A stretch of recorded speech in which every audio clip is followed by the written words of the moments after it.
You need to train how you fight, okay? So if your mindfulness training is you sitting alone in a room with no noise, no distractions, okay? What's gonna happen when you get into real life and there's all sorts of noise, distractions, and things to take you out of that moment, to take you out of that space, right? You're gonna get taken out of that space in an instant like that because that's how you train, right? You didn't train for the real fight, okay? This is the Jeet Kune Do process, where not only do we study Jeet Kune Do in person and online, but more importantly, we apply Jeet Kune Do philosophy to expose our limiting beliefs as well as to live a more authentic life, right? To live as our true self. That's what Jeet Kune Do is all about. I'm your coach, Sifu Rob, and today we're going to talk about mindfulness and why it doesn't work. Why do we struggle with mindfulness? All right, guys, so mindfulness practice, okay? So if you're like me, maybe you spent some time, doing some meditation, right? Or maybe you spent some time in prayer or doing yoga or doing Tai Chi or QiGong and all these phenomenal practices that help us to be more in tune with ourselves, to be more in tune with the present moment, and to be more mindful, more conscious, more aware, and feel more alive, right? It's fantastic when we're in that moment and we feel that sense of peace, okay? Phenomenal experience. And then a lot of us practice that, okay? However, I find the challenge though, the purpose of mindful practices and mindfulness is not just to be aware of the present moment when you're meditating, right? But it's to carry that sense of present moment awareness, that sense of consciousness into our daily lives. But what happens, right? Monday morning hits, we're back at work. We got pressures from the boss. We got clients or customers or family, kids, spouse, right? All these different pressures, that are relationships, friends, everything that's coming at us, right? So what happens is that most of us, right, in our mindfulness practice, we have been training ourselves to be mindful with zero resistance, right? We have no resistance. What do I mean by that? You say, Sifu Ra, what do you mean by no resistance? Here's the thing, right? As a martial artist, and even if you're not a martial artist, I want you to follow me here, okay? As a martial artist, one of the things that, Bruce Lee talked about was, if you want to learn how to fight, you actually have to get in there, right? It's learning how to fight without sparring is like learning how to swim without getting in the water, right? But most of us are doing that in our mindfulness practices, okay? But if I want to become a fighter, right, I'm not just going to practice forms all day, right? And I'm going to be great at forms. I've got these fantastic forms and I look super strong and I can do all these great forms. But what happens when I'm in a real fight, right? And I've never been in a fight before and all I do is do forms and hit the air. I'm going to get knocked out, right? But that's what happens to most of us in our mindfulness practice, all right, guys? We are practicing meditation, prayer, yoga, all these sort of things, which is great, but most of us are just punching the air, okay? It's like Mike Tyson's famous quote, right? Everybody has a plan until they get punched in the mouth, right? Well, what happens to us, right? After we come out of our mindful practice, we feel so great, we feel so alive. But then life does what? Life punches us in the mouth, okay? And it says, wake up, right? Back to reality, okay? Because the truth of the matter is, most of us do not have the luxury to just go out on a mountain and just become a monk and just, meditate and pray the rest of our lives. We don't have that ability, right? Or we don't have the ability to go out and become a guru and just talk to people about mindfulness and write books about it and give lectures and spend the rest of our time meditating, right? And the reality is we have work to do. We have a living to make. We've got responsibilities. We've got bills and obligations, right, to those around us. And so how do we now take that, right? How do we take that sense of awareness and consciousness, that sense of attuneness that we have? And how do we take that now into the real world, okay? Now, most mindfulness practices don't have an answer for that, right? They just say, just do it, but it's not that easy, okay? But what I find in Jeet Kune Do is that we have a response to that, right? Because again, when we go meditate, we pray, we do our yoga, whatever it is that you do, okay, to be more conscious and more aware, what are you doing, right? Typically, you're going into a quiet room, right? Nobody's around, okay? There's no noise, and you sit there and you're in that state. You're just able to get calm and peace, and you may have some thoughts going on, but you're able to calm those maybe a little bit, okay?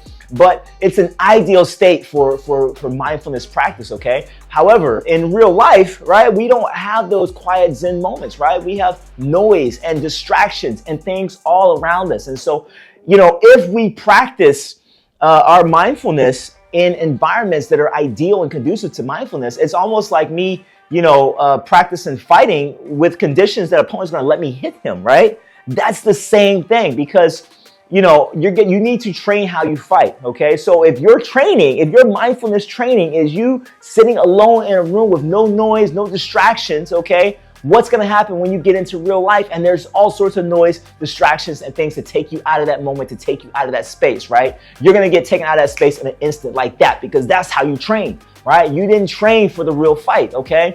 And so that's what we need to do as whoever you are, as martial artists. I tend to talk to martial artists and Jeet Kune Do practitioners, but that's what we need to do as folks who are trying to live as our authentic selves, okay? And so I want to give you guys some tools today, some things to kind of think about, right?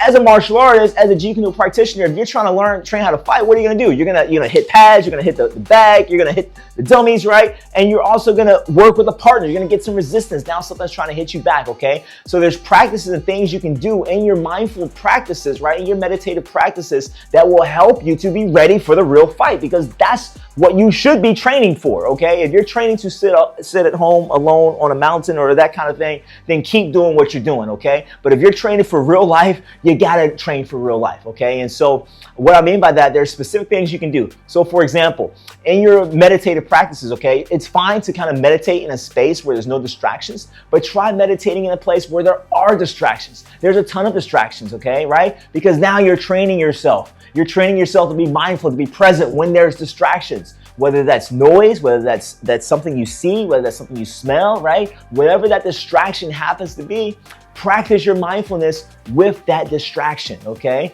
And you can start slow, right? Maybe you just start trying to be mindful with a good TV show on, right? And then that's your meditative practice, okay? But then maybe you go outside and it's busy outside, or there's people walking by, things like that. How can you be mindful and practice even walking meditation around others, okay? So that's one, okay? Number two, think about, we say this all the time, but affirmations, right? How do I talk to myself now, okay? Because now affirmations are active thoughts, okay? People talk about, positive thinking, okay?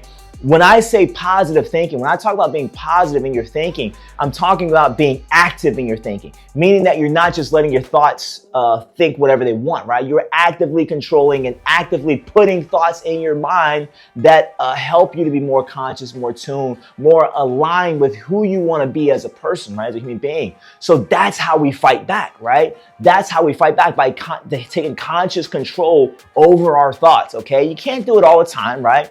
But it should be a conscious effort to try to take a little bit more control over our thoughts and build that pattern, okay? It's just like repetition, right? Bruce Lee used to train the same punch many, many times, right? He has a famous quote, right? He fears not the man that's practiced 10,000 kicks, but the man that's practiced one kick 10,000 times, okay? And that's the kind of practitioner we need to be. We need to be those who practice consistently, okay? And doing that through positive, active thoughts to yourself is another way to do that, okay? And then finally, last but not least, is number three, right? Number three incorporates the use of a partner now, right? So now you have to have that resistance coming from another human being, okay?